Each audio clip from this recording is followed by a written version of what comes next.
para la Cátedra de Derecho del Trabajo y de la Seguridad Social de la Universidad Central de Venezuela.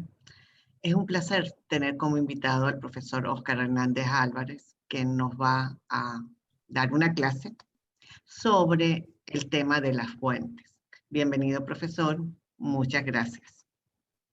Muy buenos días.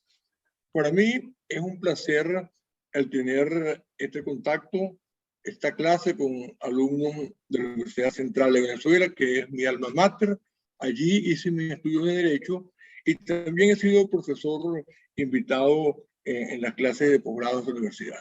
O sea, yo quiero agradecerle mucho a la profesora Richter la oportunidad que me da de tener este contacto de nuevo con mi facultad, así sea por esta vía, ya que presencialmente en este momento no nos ha dado hacerlo.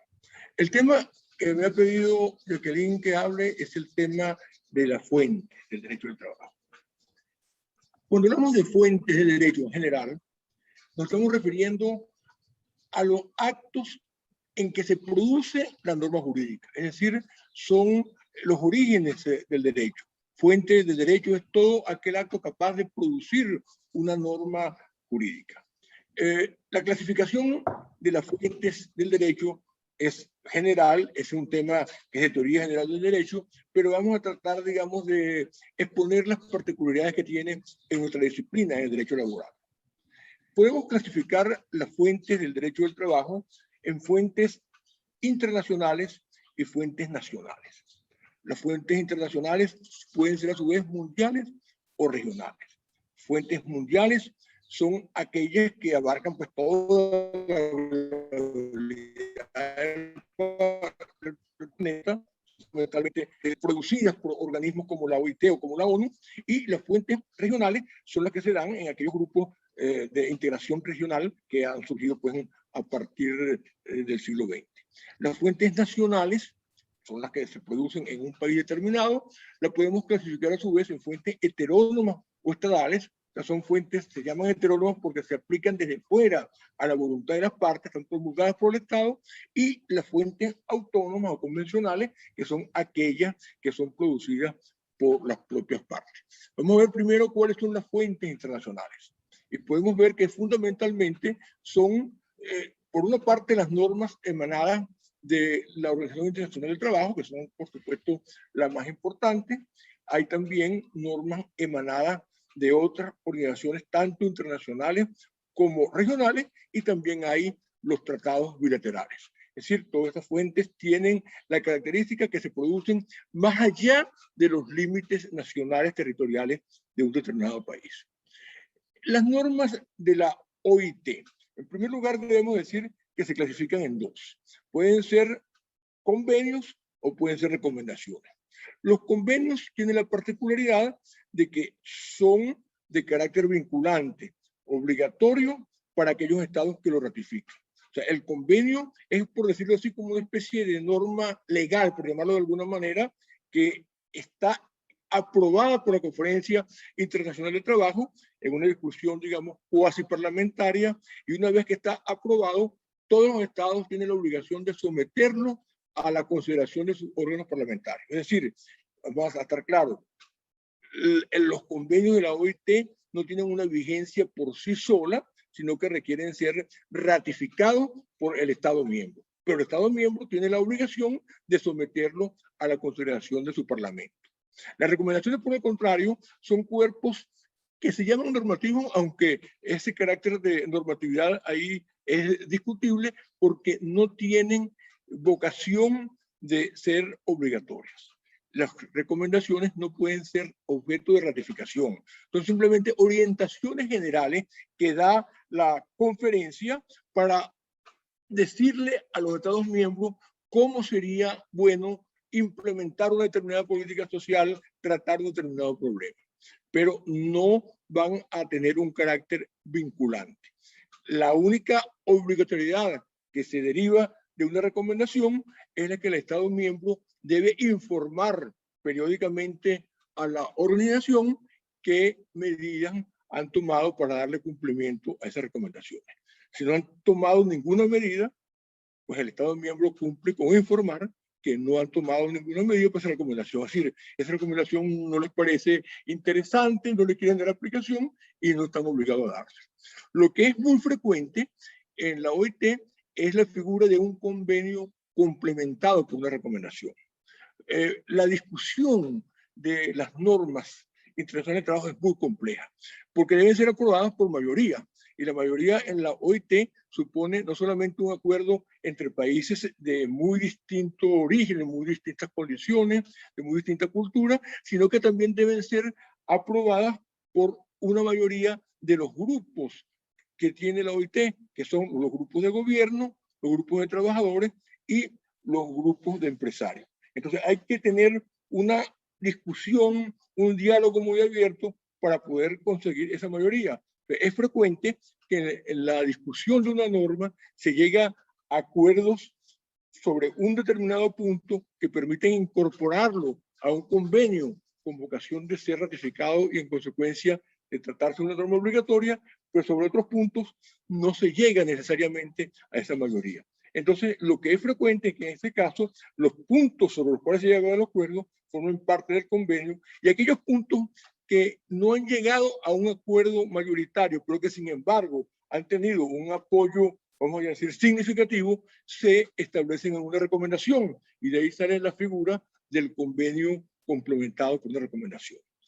¿Cómo han influido los convenios en América Latina? De una manera muy importante, porque los convenios de la América Latina, vamos a ver conjuntamente con la Ley Federal de Trabajo de Chile en 1931 y el mismo año, perdón, la Ley Federal de México del año 31 y el Código de Trabajo de Chile de ese mismo año, fueron dos leyes que conjuntamente con los convenios internacionales vigentes para esa época, inspiraron todo el proceso de codificación que se realizó en América Latina desde ese año hasta muy avanzado los años 60.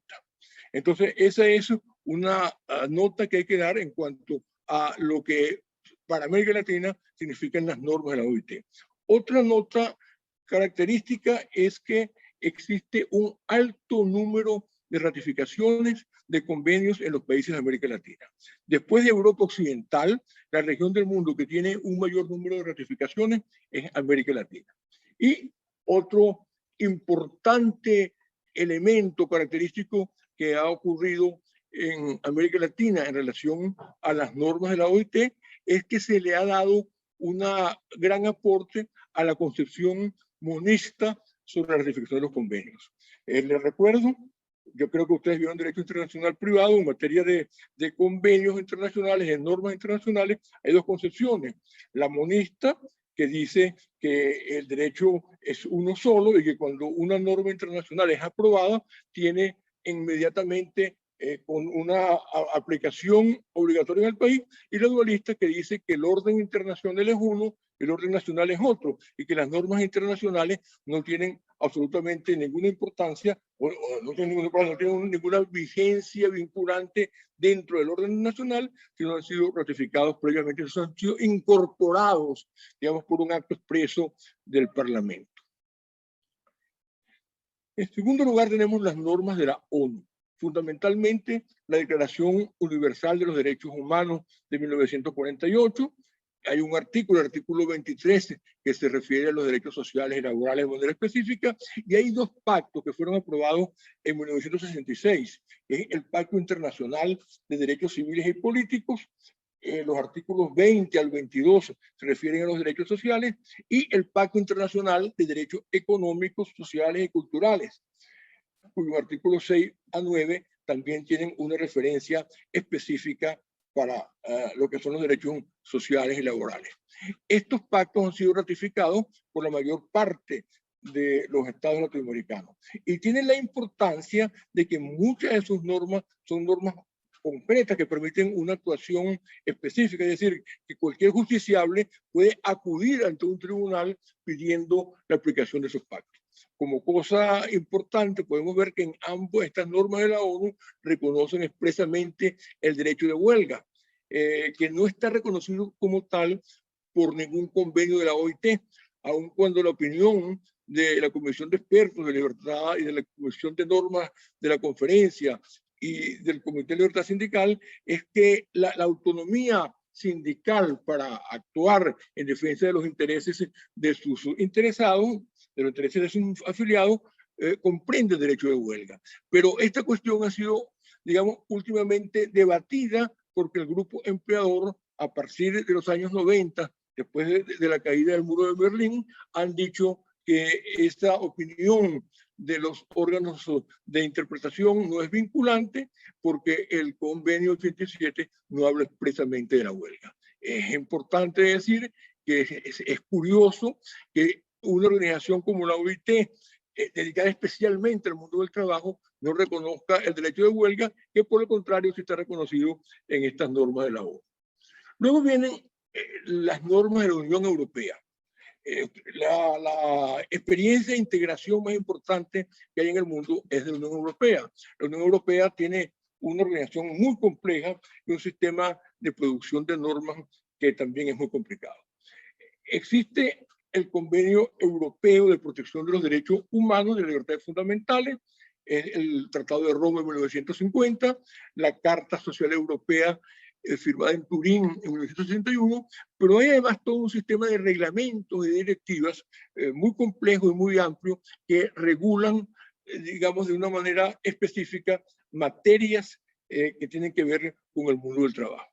Hay una diferencia entre los reglamentos y la directiva. Los reglamentos, ambos están aprobados por el Consejo de Europa y por el Parlamento Europeo. Los reglamentos tienen una eficacia automática dentro del territorio de todos los Estados de la Unión. Es decir, un reglamento aprobado por el Parlamento y por el Consejo no tiene necesidad de ser ratificado por el Estado miembro para ser aplicado dentro del territorio de este. Es decir, automáticamente un reglamento se aplica y forma parte del derecho interno de cada uno de los Estados miembros de la Unión. En cambio, la directiva, algo semejante a lo que ocurre con las recomendaciones, no tienen este carácter vinculante automático, sino que son, digamos, invitaciones que hace la Unión para que los Estados miembros acomoden su legislación al contenido de la directiva. Y los Estados miembros están obligados a hacerlo, pero mientras no lo hagan, esa directiva no tiene una aplicación directa dentro del país. Y esas directivas tienen, digamos, una gran variedad de materias que tienen que ver con el trabajo, de la jornada de trabajo, la no discriminación, etcétera. Son no sé cuántas, 30, 40 directivas que todas tienen que ver con materia laboral. Hay también directivas en muchas otras materias. Luego tenemos las normas que están aprobadas por otras organizaciones regionales, ya no son mundiales, y vamos a referirnos concretamente al caso de la Organización de Estados Americanos, que es el que está, digamos, más cerca de nosotros. En 1948 se aprobó la Carta Internacional Americana de Garantías Sociales en Bogotá. Ese mismo año se aprobó también la Carta Constitutiva de la Organización de Estados Americanos. En la Carta Constitutiva de la OEA hay principios generales que de alguna manera se vinculan con la materia laboral, pero en cambio la Carta Internacional Americana del año 48 es una regulación muy específica de los derechos de trabajo. Es una especie de pequeño código de trabajo. Lamentablemente esta carta no estableció ningún sistema de control y realmente yo diría que tiene un interés más teórico que práctico, porque no hay un conocimiento de la carta. Muchas veces inclusive hasta profesores de derecho de trabajo ignoran que esa carta exista, porque la verdad que la OEA no se ha preocupado mucho de hacerle un seguimiento. Pero lo interesante de la carta, primero, que tiene un espíritu, yo llamaría codificador, que en cierta forma apuntuló el proceso de codificación laboral en América Latina. Está establecido en un solo instrumento, tema que normalmente la OIT está regulando en diversos convenios, y tiene un mayor nivel, digamos, de elaboración legislativa que lo que pueden ser los convenios de la OIT y la Carta Social Europea. Pero sin embargo, al carecer, como digo, de un sistema de control, ha tenido poca eficacia en la práctica. Luego hay otras normas derivadas de los sistemas de integración que han habido en América Latina que también tienen relativa eficacia práctica muy poco importante. Tenemos algunas normas inclusive elaboradas en 1923. En Centroamérica hay un convenio de seguridad social de los países centroamericanos del año 67 y existen normas de la Comunidad Andina de Naciones, a la cual pertenecimos nosotros hasta hace poco, fundamentalmente el convenio Simón Rodríguez, el Instrumento Andino de Seguridad Social, la decisión número 116, y luego la decisión número 146, que es el reglamento del Instrumento Andino de Seguridad Social. Estas normas de la Comunidad Andina de Naciones, como digo, han tenido poca eficacia práctica. Y luego, en los tratados de libre comercio, pueden tener o suelen tener algunos anexos laborales, como el acuerdo de Mercosur y también los acuerdos del Tratado de Integración de América del Norte, que recientemente ha sido vuelto a firmar, ha sido con una renovación y que ha tenido una importancia un poco mayor que la que han tenido los convenios en América Central y en América del Sur, fundamentalmente porque en esas discusiones para los convenios de América del Norte, los Estados Unidos, y más concretamente los sindicatos de los Estados Unidos, hicieron mucho hincapié en que se establecieran ciertas disposiciones que obligaran a México no tanto a reformar su legislación laboral, que en líneas generales, como todas las legislaciones laborales de América Latina, tienen, digamos, un carácter garantista mayor que las legislaciones en los Estados Unidos y en Canadá, pero sí insistir en la aplicación práctica de esa legislación, porque era, digamos, la perspectiva de los sindicatos de Estados Unidos que el convenio de integración le iba a dar muchas facilidades a empresas de Estados Unidos para trasladarse a México, porque allí los costos laborales son más económicos justamente por la falta de aplicación de una legislación. Y ellos, digamos, los sindicatos presionaron bastante y lograron que establecieran algunos del sistema de control que son, o al menos pueden ser, más eficientes que los que existen en los otros tratados regionales que hay en América. Vamos entonces ahora a hablar de las fuentes nacionales.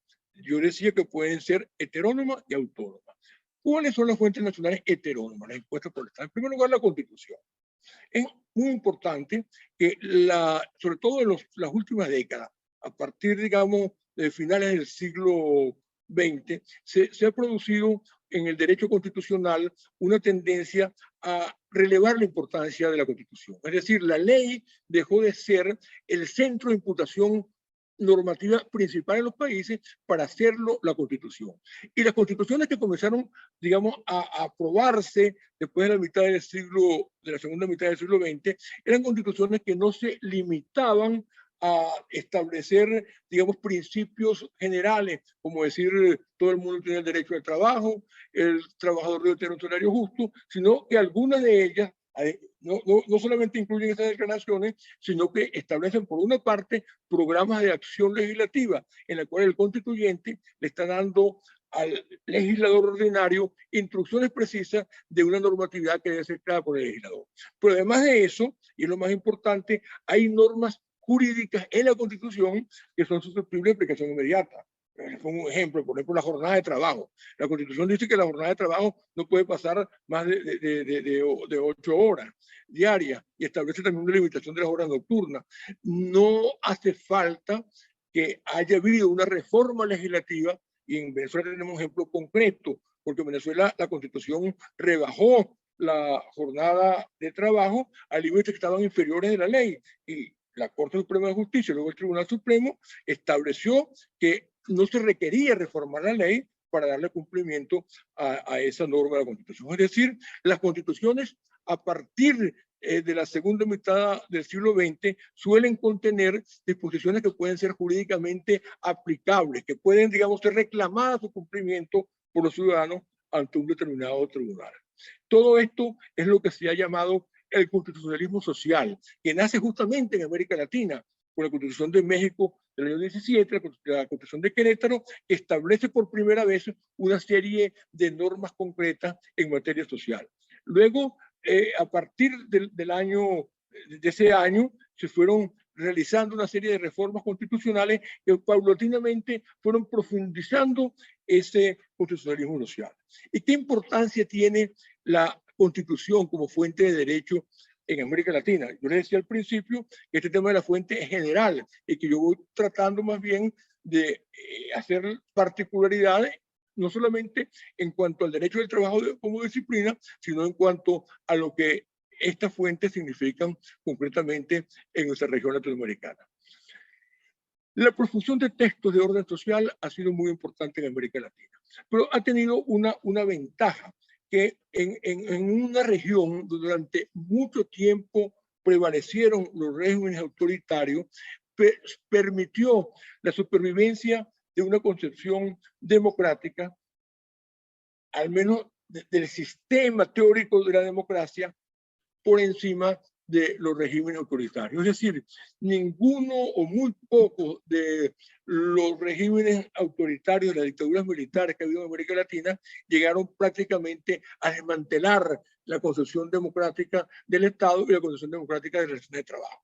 Yo diría que podríamos poner como excepciones la Constitución de Portugal, que en su momento se inspiró en el orden corporativo establecido en Portugal y en Italia, es decir, en el fascismo, y la Constitución cubana, que establece pues, un modelo autoritario de inspiración soviética. Pero todo el resto de las constituciones, de las dictaduras más atroces, inclusive la dictadura del Cono Sur, mantuvieron pues esta construcción democrática, lo cual permitió que al recuperarse el sistema democrático fuese, digamos, más fácil volver a esa democratización de los derechos laborales.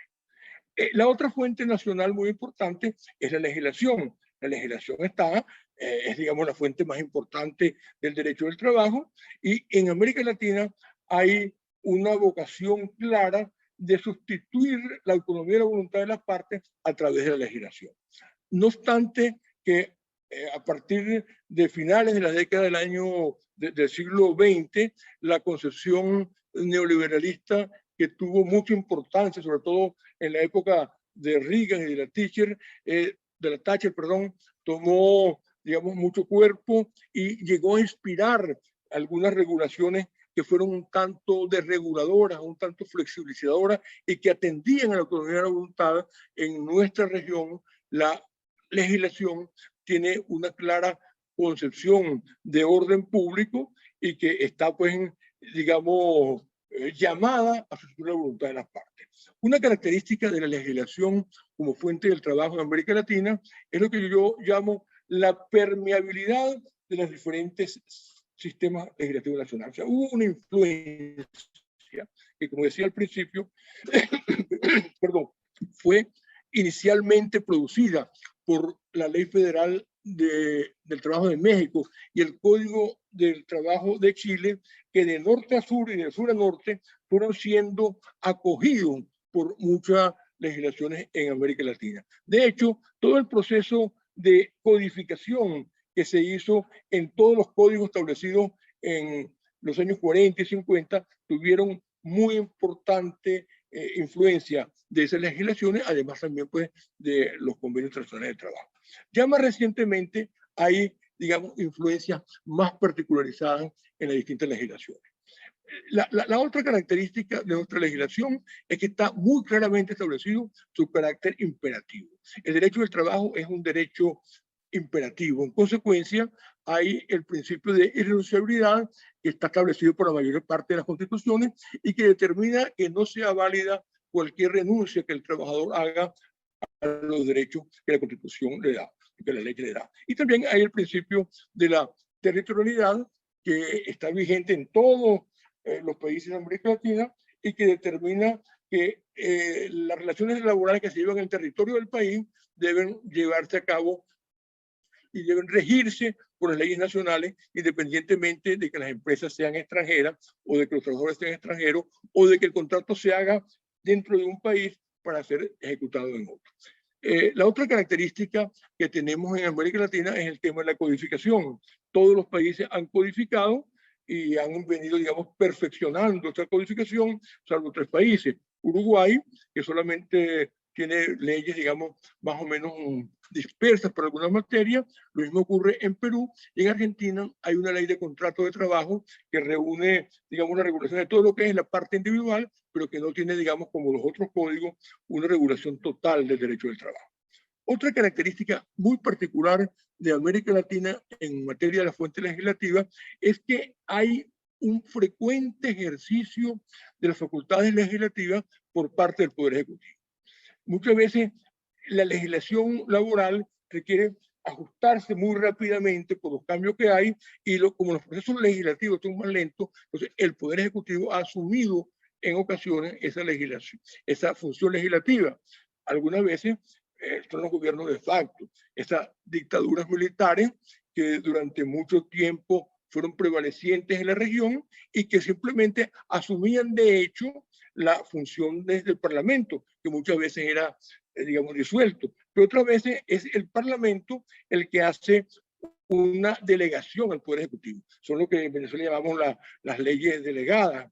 O sea, toda esa, cada vez que hay un gobierno, llega un gobierno, lo primero que hace el Parlamento, sobre todo son parlamentos, vamos a llamar serviles al gobierno, es hacer unas leyes que le delegan una serie de funciones al Poder Ejecutivo. Entre ellas, pues, son las, digamos, las materias laborales. Pero además hay en los propios órdenes constitucionales algunas competencias excepcionales que se le permiten al Poder Ejecutivo legislar en algunas normas laborales. Vamos entonces con las fuentes autónomas. ¿Cuáles son las fuentes autónomas? Las fuentes autónomas son las que se derivan de la propia autonomía de las partes, es decir, la propia voluntad de las partes en la relación laboral. Cuando decía al principio que en nuestro sistema garantista de orden público, la legislación está llamada a restar a la autonomía de la voluntad, digamos, ese papel central que tiene en el derecho común, no quiere decir que dentro del derecho laboral no haya una importancia o no haya, digamos, un papel que se le dé a la autonomía de la voluntad. Las partes son autónomas para crear todas las obligaciones que estimen, siempre y cuando esos acuerdos no vayan en desmedro de los derechos establecidos por la legislación laboral. Es decir, la legislación laboral lo que hace es establecer un piso mínimo de protección y por encima de ese piso mínimo de protección las partes son libres para crear normas jurídicas. Y esas son las que llamamos fuentes autónomas. ¿Y de dónde nacen o cómo pueden nacer esas fuentes autónomas? En primer lugar, el contrato de trabajo. O sea, cuando las partes realizan un contrato de trabajo, ellas son libres de establecer toda la normativa que crean. Siempre, como digo, que esas normas no vayan en detrimento de la protección legislativa que se le da al trabajador. Por ejemplo, un contrato de trabajo se puede hacer una jornada máxima de 7 horas, cuando la ley lo establece de 8 horas.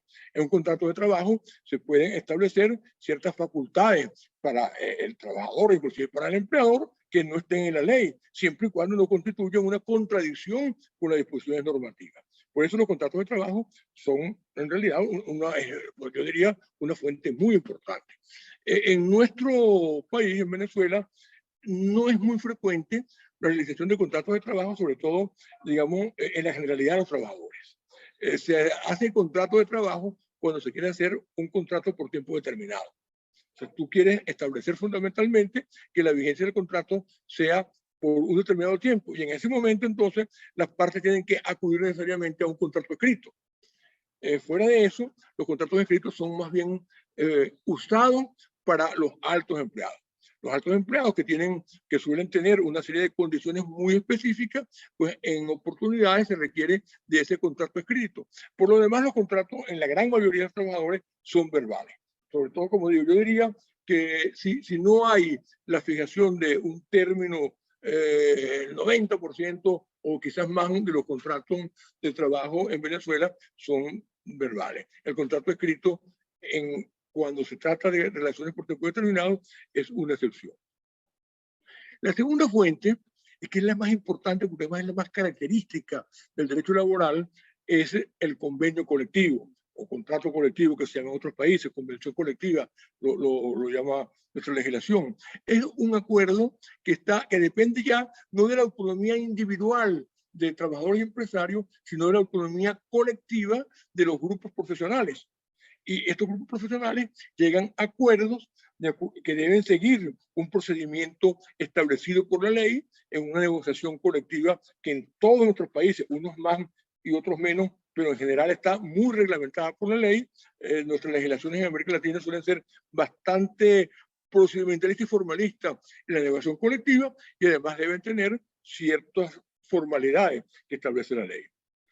Se discute mucho en la doctrina laboral cuál es la naturaleza jurídica de la colección colectiva. Yo antes de la clase hablaba con la profesora Richter, que me contaba, digamos, de opiniones que habían dado en la cátedra distintos profesores, y yo digo que es una discusión preciosista de los abogados. La convención colectiva, a mi manera de ver, no tiene ni una naturaleza de ley, ni una naturaleza de contrato, simplemente tiene la naturaleza de ser una convención colectiva, que es una institución característica y exclusiva del derecho laboral. Luego hay los acuerdos colectivos. No es una figura que esté establecida, que esté regulada de una manera precisa por la legislación, pero que sí existe. ¿Y en qué consiste? En acuerdos que llegan, digamos, los organismos que ejercen la autonomía colectiva, pero que no consisten en una convención colectiva. Es decir, en una determinada empresa, más allá de lo que diga el contrato colectivo, en un momento determinado, el empresario, el empleador puede llegar a un acuerdo con el sindicato. Por ejemplo, digamos ahorita con ocasión de la pandemia, se puede llegar a un acuerdo, digamos que durante la llamada semana rígida, dentro de este sistema peculiar que tenemos en Venezuela, como todos los trabajadores van a trabajar, van a tener su sueldo completo. Pero excepcionalmente podría pensarse que en la semana flexible, en las cuales no hay trabajo y como consecuencia no se produce el derecho al salario, porque el salario es una consecuencia de que se produce trabajo, se llegan a acuerdos donde se dice, por ejemplo, la profesora me está haciendo una observación, pero es que dijo, profesor dijo que en la semana flexible no hay salario. Es al revés, en la semana radical. Claro, claro.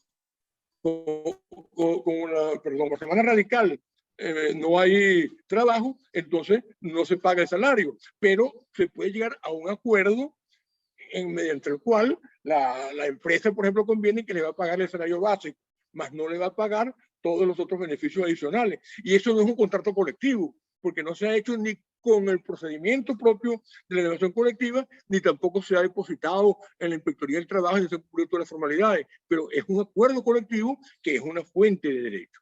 Luego hay una cosa que en Venezuela no es muy importante, no es muy usual, en otros países sí, que es el reglamento interno de la empresa. Ese reglamento interno normalmente lo establece el empleador en uso de su poder directivo y señala una serie de condiciones. Como digo, en Venezuela esto no es usual, en otros países de la región sí hay reglamento interno, y el reglamento interno trata de conceptos como las horas de llegada, las horas de salida, el uso de las instalaciones comunes, en fin, el uso de uniformes, o sea, una serie de disposiciones que puede tomar unilateralmente el empleador en ejercicio de poder directivo y que las toma, digamos, concretándolo en un acto escrito que se llama reglamento interno. Por último, hay otra cosa que también suele tener importancia, que son los llamados usos y costumbres.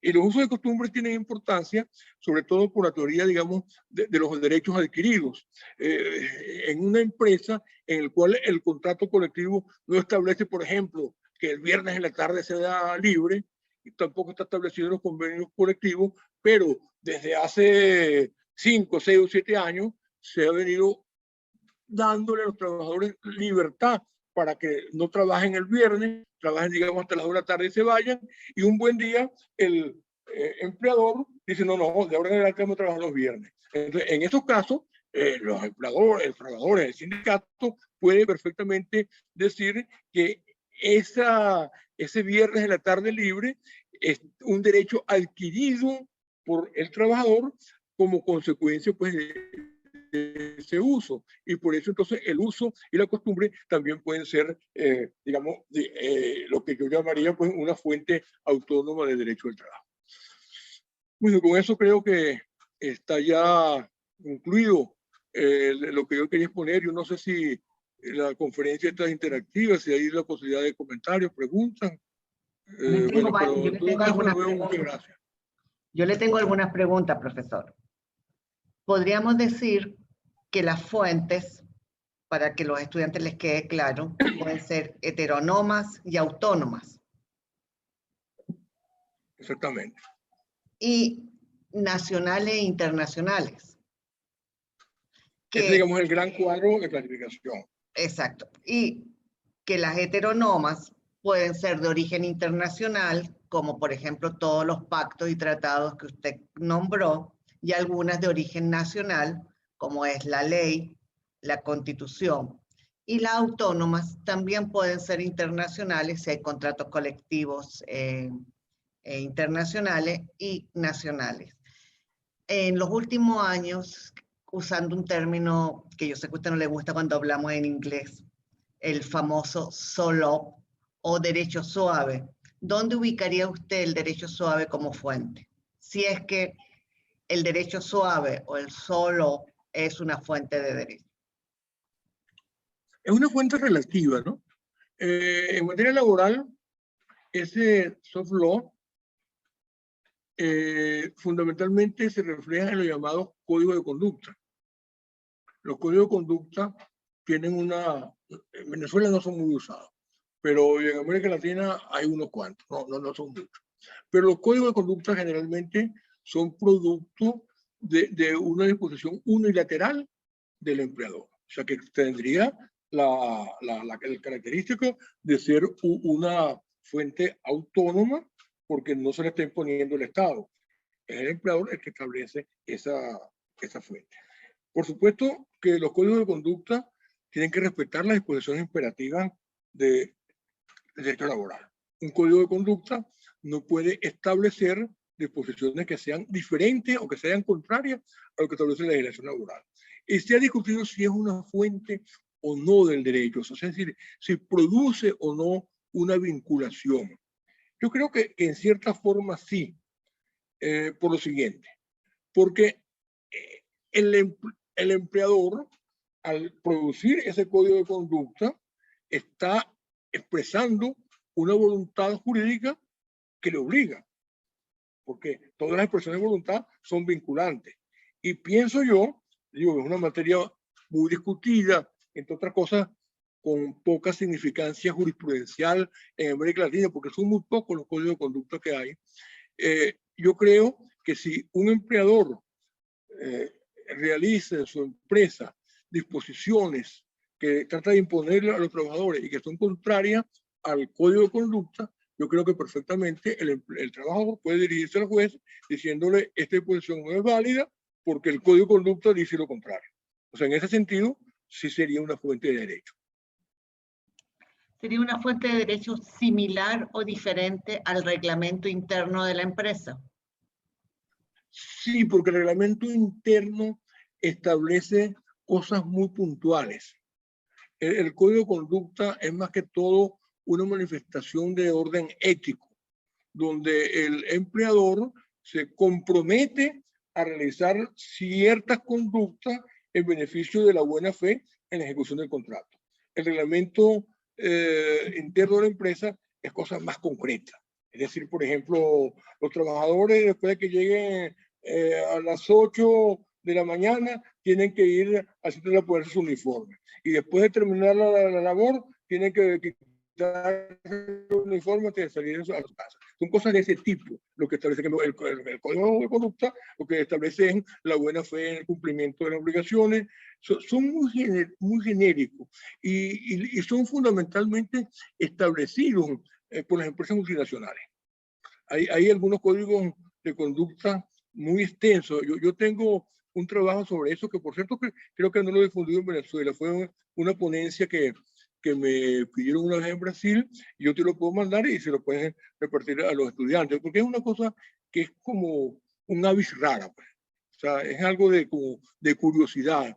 Entonces, como es tan específico, no se ha producido, digamos, en la región un desarrollo jurisprudencial acerca de cuál puede ser la aplicación. Pero yo lo que creo es que el juez, cuando va a interpretar la voluntad de las partes, tienen el código de conducta, unas manifestaciones de voluntad que son muy importantes. Y la voluntad de las partes las obliga, tanto la voluntad del empleador como la voluntad del trabajador. Entonces, si el trabajador personalmente o a través del sindicato ha expresado una voluntad que no es contraria a la de la legislación laboral, es decir, que no significa una renuncia a su derecho, esa voluntad del trabajador le obliga, es vinculante para él. Otra pregunta, profesor.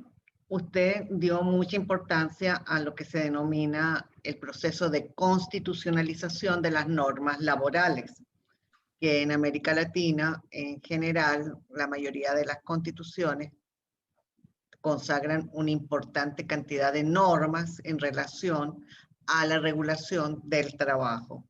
Normalmente se tiende a hacer diferencia en las normas constitucionales. Algunos hablan de normas fundamentales del trabajo, normas más vinculadas a los derechos humanos, y se ha ido creando una teoría del famoso bloque constitucional como algo que sería de alta importancia dentro de la fuente. Nos gustaría saber si usted considera que en las constituciones hay normas de diverso valor, la famosa teoría de las normas programáticas, o si todas las normas laborales que tiene la Constitución tienen el mismo valor jurídico. Bueno, yo creo que hoy día, digamos, ya segunda década del siglo XXI, no se discute que las disposiciones constitucionales sean de eficacia, no solamente vertical entre el Estado y los ciudadanos, sino horizontal entre los particulares mismos. Eso ya yo diría que es algo que está claramente establecido por la legislación, sobre todo por la jurisprudencia. Ahora, evidentemente hay normas que tienen, digamos, más significancia que otras, pero no desde el punto de vista formal, desde el punto de vista de su contenido. Digamos, las normas constitucionales que establecen el derecho a la no discriminación, el derecho a la renunciabilidad de las leyes, el derecho a la protección del salario, son más importantes que algunas normas secundarias. Yo recuerdo, por ejemplo, la Constitución mexicana, que es muy detallista, tiene normas que dice que cuando una empresa tenga más de 20,000 trabajadores, debe tener un comedor. Inclusive señala la propia Constitución mexicana que cuando las empresas estén a tantos kilómetros del centro poblado, deben tener tales o cuales beneficios. Son normas constitucionales, tienen el mismo valor, vamos a decir, formal, pero evidentemente desde el punto de vista sustantivo no tiene la misma importancia. O sea, ya es una cuestión, digamos, doctrinaria.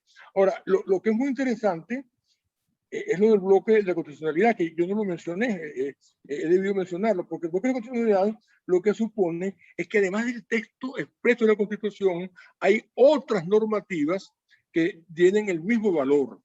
Y fundamentalmente esto hace referencia a los tratados internacionales, digamos, a esa construcción del bloque constitucional.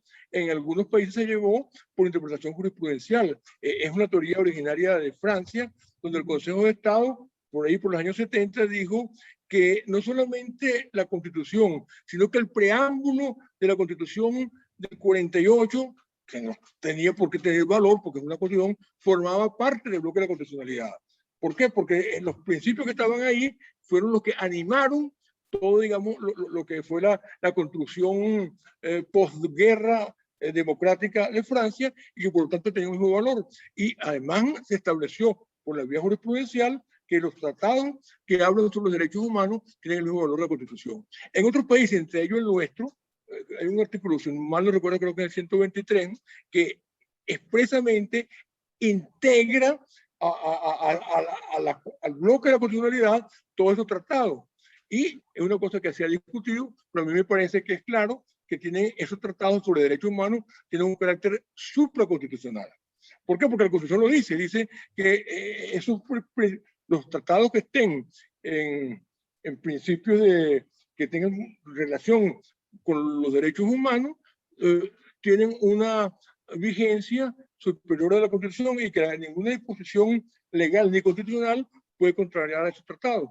Eso en Venezuela ha sido importante, y dio lugar en una oportunidad a una acción que creo que la intentó León Arizmendi, me parece Humberto Villasmil, si mal no recuerdo, dos profesores de Derecho del Trabajo, donde establecían que las disposiciones constitucionales de la Constitución del año 2000, que señalan que establecen ciertas normas en materia sindical, normas restrictivas. Por ejemplo, las que establecen que los sindicatos tienen que establecer